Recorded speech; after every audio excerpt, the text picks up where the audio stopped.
Bismillahirrahmanirrahim. Assalamualaikum warahmatullahi wabarakatuh. Baiklah, sebelum saya meneruskan diskusi ilmiah kita pada hari ini, izinkan saya menyampaikan serangkap pantun.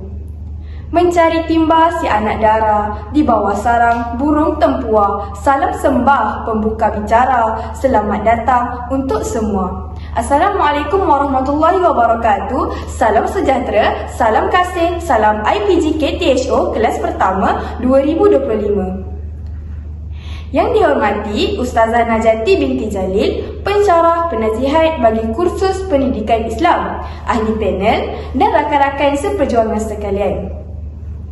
Pertama sekali, izinkan saya memperkenalkan ahli kumpulan saya. Yang pertama, saya sendiri, Nur Nadia Umira binti Darmadi. Saya, Ustazah Syakirah binti Muhammad Yasin. Dan saya, Ayu Syamimi binti Sobirin. Baiklah, seperti yang sedia maklum, pada hari ini kita akan mengadakan sebuah diskusi ilmiah berkaitan dengan pengamalan dan penghayatan akhlak mulia dalam kalangan siswa guru. Jadi, izinkan saya memberi hujah yang mendalam mengenai topik kita pada hari ini.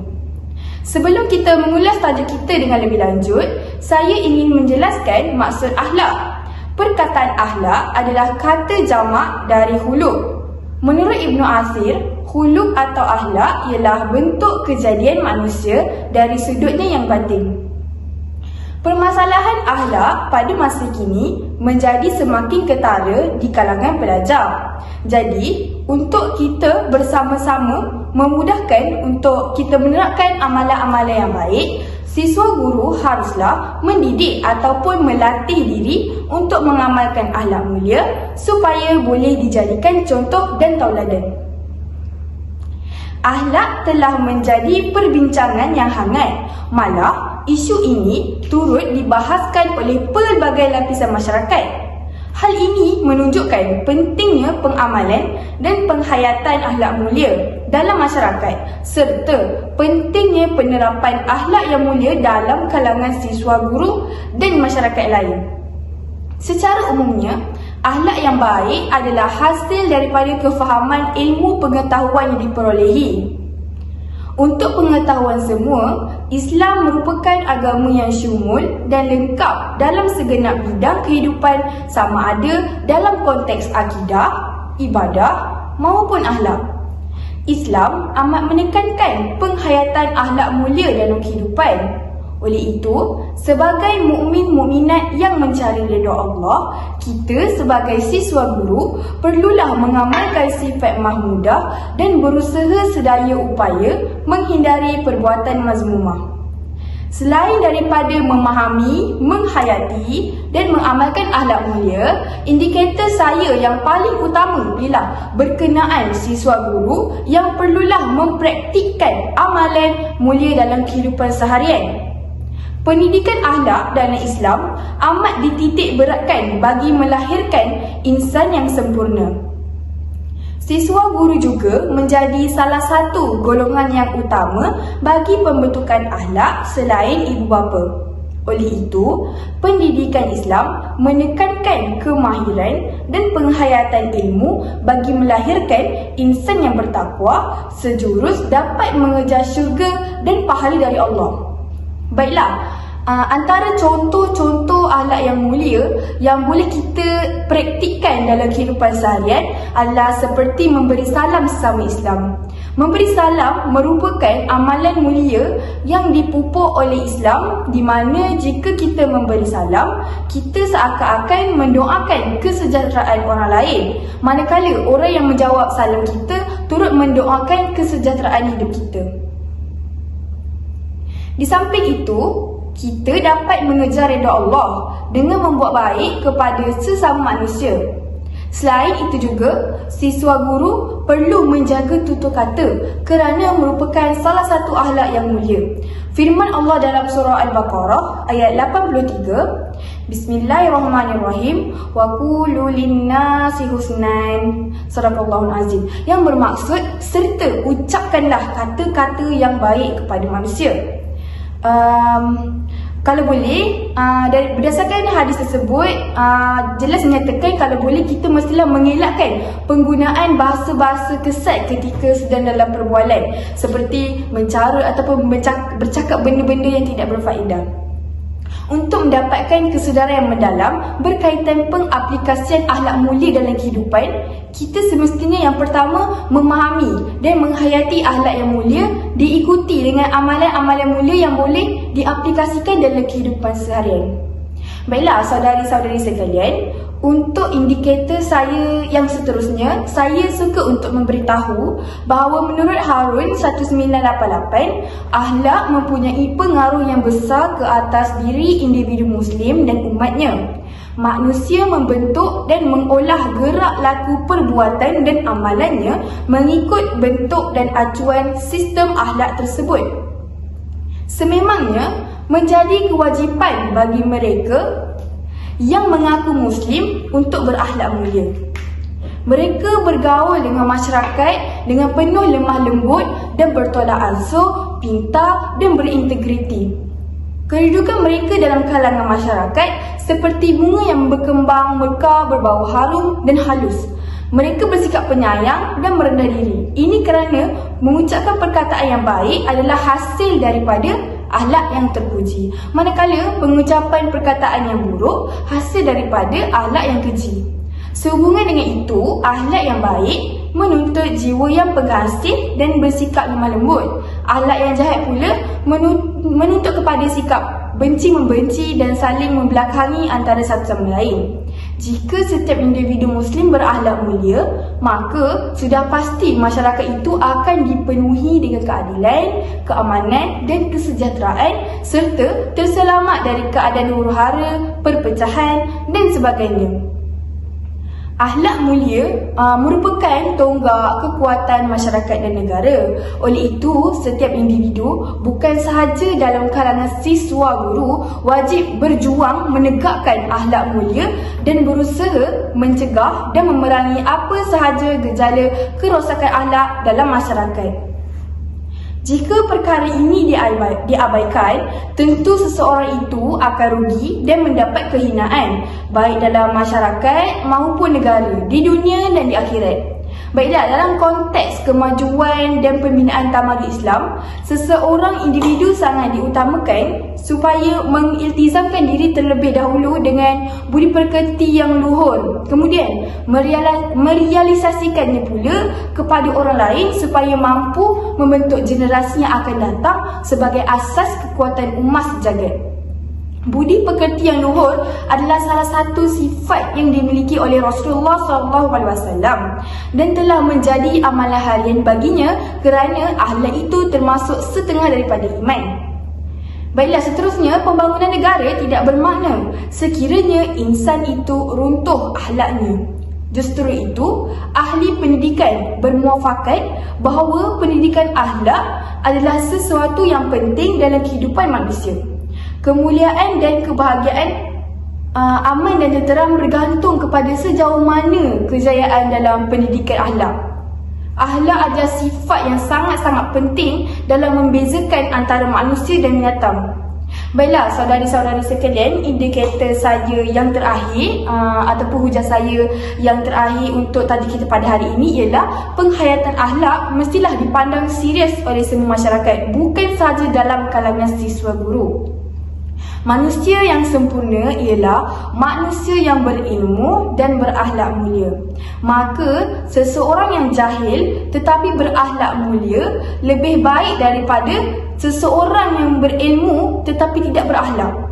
Oleh itu, dengan ini kita dapat lihat pentingnya akhlak itu dalam diri seseorang. Oleh itu, mendidik anak-anak dengan pelajaran tinggi tanpa mendidik akhlak mereka bererti kita mendidik para penjenayah yang profesional yang boleh menjual negara, bangsa dan agama, iaitu mereka sangat pandai, mempunyai ilmu yang tinggi tetapi tidak mempunyai akhlak. Dengan ini, saya menegaskan bahawa akhlak merupakan manifesto yang dirangkaikan bersama hati dan budi yang bersifat rohani dipamerkan melalui gaya dan tindakan.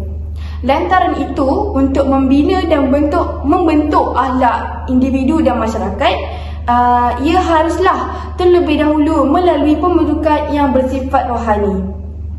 Baiklah saudari sekalian, demikianlah hujah saya berkenaan tajuk kita pada hari ini. Untuk pengetahuan lebih lanjut ataupun info yang lebih menarik berkenaan diskusi kita pada hari ini, saya serahkan topik diskusi kita pada kali ini kepada saudari Husna. Okeylah, baiklah, terima kasih kepada saudari Nadia. Pandangan yang sangat bernas daripada saudari Nadia berkenaan topik kita pada hari ini. Bagi pandangan saya, pengamalan dan penghayatan akhlak mulia merupakan sebahagian daripada agama Islam itu sendiri. Untuk kita memelihara kehidupan yang harmoni dalam kalangan siswa guru, kita seharusnya memberi penekanan kepada sudut keagamaan dan kerohanian, terutamanya dalam penekanan iman yang berlandaskan tauhid kepada Allah Subhanahu Wa Taala. Ini kerana kuat atau lemahnya iman seseorang dapat diukur dan diketahui daripada perilaku akhlaknya. Iman yang sempurna akan menghasilkan akhlak mulia yang merupakan sebaik-baik perhiasan. Malahan, iman yang kuat akan mewujudkan akhlak yang baik dan mulia. Sedangkan iman yang lemah melahirkan akhlak yang buruk dan keji. Maka jelas di sini peranan agama dan aspek rohani perlu sentiasa kita tekankan dalam apa jua bentuk pendidikan akhlak. Pendidikan akhlak berteraskan nilai agama adalah lebih sempurna dan menjamin melahirkan insan yang berkualiti sebagaimana akhlak peribadi Rasulullah SAW yang mulia. Sebagai siswa guru, kita seharusnya menjaga perilaku dan tutur kata kerana hal ini dapat memberikan contoh teladan yang baik kepada masyarakat lain, agar kita dapat membiasakan diri dengan bersopan santun dan lemah lembut apabila menjadi seorang guru akan datang. Kita juga perlu berhati-hati mengeluarkan kata-kata semasa menyampaikan sesuatu supaya tidak mengeluarkan perkataan yang kurang baik. Dalam pengamalan akhlak mulia, siswa guru hendaklah menjaga tingkah laku walau di mana kita berada kerana ianya menggambarkan imej sebagai seorang guru. Apabila dikaitkan dengan akhlak mulia ini, dapatlah kita fahami bahawa seseorang yang bakal bergelar seorang guru akan sentiasa melakukan perkara yang disuruh oleh Allah, menjaga segala tata tertib dalam agama dan mampu memelihara diri dari segala jenis kerosakan agama. Apabila kita amati perkara ini dengan lebih mendalam, dapatlah kita selusuri bahawa tanggungjawab guru mendidik para pelajar untuk melaksanakan segala perintah Allah dan sudah semestinya guru perlu melaksanakan perkara-perkara yang diarahkan dan menjadi contoh teladan kepada murid-murid. Siswa guru tidak boleh meninggalkan tanggungjawab untuk keperluan peribadi dirinya sendiri kecuali dalam keadaan yang amat perlu dan penting sahaja. Selain itu, ciri-ciri akhlak mulia siswa guru yang harus dipupuk oleh siswa guru pada masa kini ialah menepati masa. Sebagai seorang guru, kita mestilah mampu menyusun masa dan melaksanakan tugas mengikut ketetapan waktu. Kita tidak boleh sewenang-wenangnya menjalankan tugas mengikut keselesaan diri sendiri. Namun, proses pembelajaran hendaklah dibuat pada waktu yang ditetapkan. Tambahan pula, sifat prihatin terhadap seorang individu itu juga seharusnya dipupuk agar kasih sayang dapat diwujudkan dalam diri seorang siswa guru terhadap murid-muridnya kelak. Maka dengan itu, guru akan mudah untuk membina hubungan harmoni bersama para pelajar. Apabila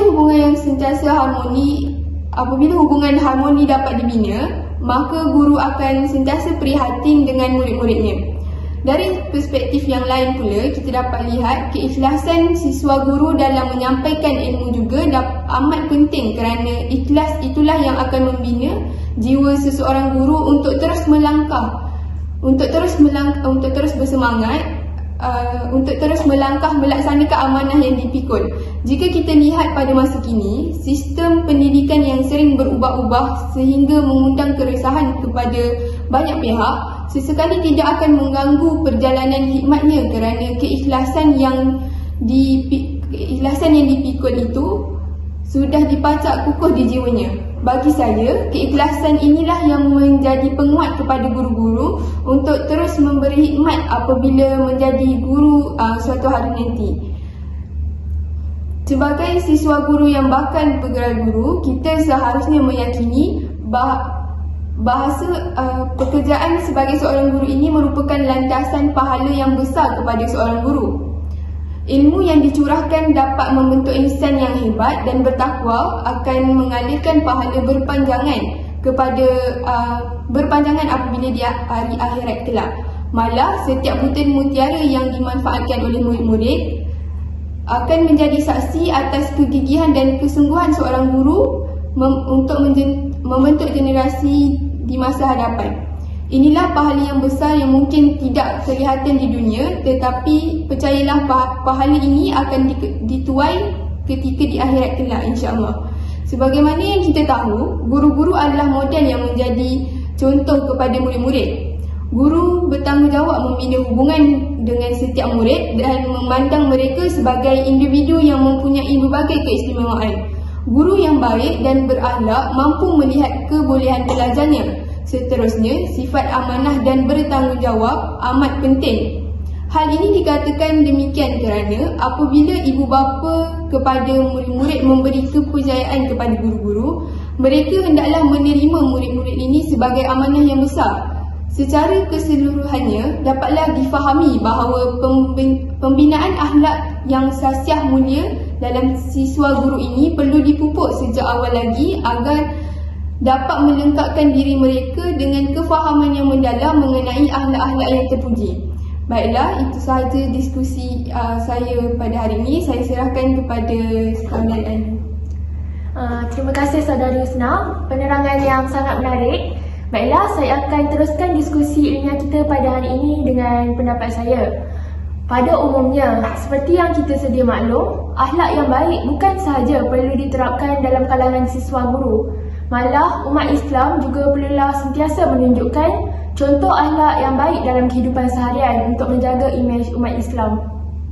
Hal ini dikatakan demikian kerana akhlak seseorang itu merupakan cermin atau lambang diri seseorang. Akhlak yang baik sudah pasti melambangkan individu yang berperibadi mulia. Dan sebaliknya, jika kita menunjukkan akhlak yang tidak baik, masyarakat akan memandang serong dan hilang rasa hormat pada diri kita. Hal ini dapat saya kaitkan dengan akhlak yang mulia dalam kalangan siswa guru. Jika seorang siswa guru menunjukkan akhlak yang baik dan sentiasa mengamalkan akhlak mulia, sudah pasti akan membentuk seorang guru yang bertanggungjawab dan berkualiti pada masa akan datang. Sebagai contoh, yang dapat saya ketengahkan, siswa-siswa guru yang pandai menguruskan masa untuk menyiapkan setiap tugasan yang diberikan oleh pensyarah masing-masing. Apabila mereka sudah menjadi guru pada masa akan datang, sudah pasti mereka akan menjadi guru yang sangat amanah dengan pekerjaannya dan bertanggungjawab semasa mengajar murid-murid di sekolah nanti kerana sudah terbiasa dengan sikapnya di universiti dulu. Ada individu yang mengatakan bahawa ilmu adalah segala-galanya. Katanya jika kita berilmu, sudah pasti semua orang akan memandang tinggi dan menghormati kita. Namun pada pendapat saya, ilmu bukanlah segala-galanya jika kita tidak berakhlak. Bahkan sebenarnya akhlak adalah lebih penting berbanding ilmu.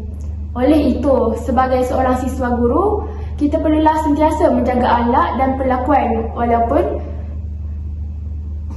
sudah banyak ilmu di dada. Janganlah kita sesekali membangga diri dengan ilmu yang kita ada. Malah, ilmu-ilmu itu perlulah dikongsikan kepada rakan-rakan siswa guru yang lain. Apa gunanya jika kita mempunyai ilmu yang luar biasa tetapi tidak dikongsikan kepada orang lain? Contohnya, apabila siswa guru menjadi guru suatu hari nanti, mereka perlulah berkongsi ilmu kepada murid-murid dengan cara yang baik. Janganlah kita mengajar murid-murid dengan cara yang kasar dan membuat mereka sakit hati atau terasa hati dengan cara kita mengajar. Kerana mereka mungkin akan mengingati apa yang kita lakukan pada mereka dan bukan ilmu yang kita sampaikan pada mereka. Jadi, tidak berguna mempunyai ilmu yang banyak jika kita tidak berakhlak. Hal ini juga dapat saya kaitkan apabila siswa guru menjadi guru suatu hari nanti. Akhlak yang baik perlu ditunjukkan kepada murid-murid di sekolah nanti. Hal ini kerana kanak-kanak akan meniru atau mengikut apa sahaja yang kita lakukan. Contoh paling ketara yang dapat saya berikan ialah jika guru datang lambat ke kelas. Murid-murid sudah pasti akan mengingati dan mengikut perkara tersebut.